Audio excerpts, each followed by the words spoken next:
पहिला केही वर्ष अगाडि चाहिँ यो लोकदोहोरी क्षेत्रमा टिक्नलाई त्यति गाह्रो थिएन जस्तो अहिले चाहिँ यस्तो कम्पिटिसन भयो नि सबै कुराको, त्यही भएर अहिले चाहिँ टिक्नलाई अलिक गाह्रो छ भन्ने सुन्नमा आइन्छ।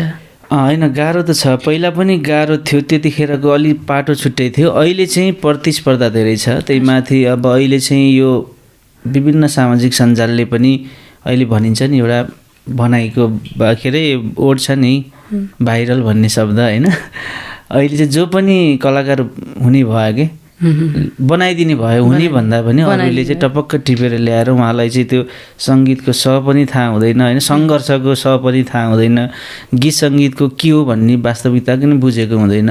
उहाँहरूलाई चाहिँ कता कताबाट टपक्क टिपेर ल्याएर एक्कासी चाहिँ कलाकार बनाइदिइरहेको छ अनि जेपिटी भइरहेको छ। अनि त्यसकै पछाडि मान्छेहरू दौडिरहेको छ र असली सर्जक कलाकारलाई चाहिँ अलिकति गाह्रो भएको छ। र उहाँहरूलाई पनि मैले त नराम्रो भन्न खोजेको होइन, उहाँहरूकै आफ्नै भविष्य अन्यल भइरहेको छ कि 2-4 दिन ल्याइदिनुहुन्छ मिडियामा चाहिँ उचाल्दै हिँड्नुहुन्छ, काँधमा बोकेर हिँड्नुहुन्छ होइन, उहाँले त्यो कमाइदिनु जेल, 2-4 भ्युज जानु जेल, अनि जब भ्युज जान छोड्छ अनि पछाडिदियो हिँड्यो फेरि अर्को खोज्यो होइन।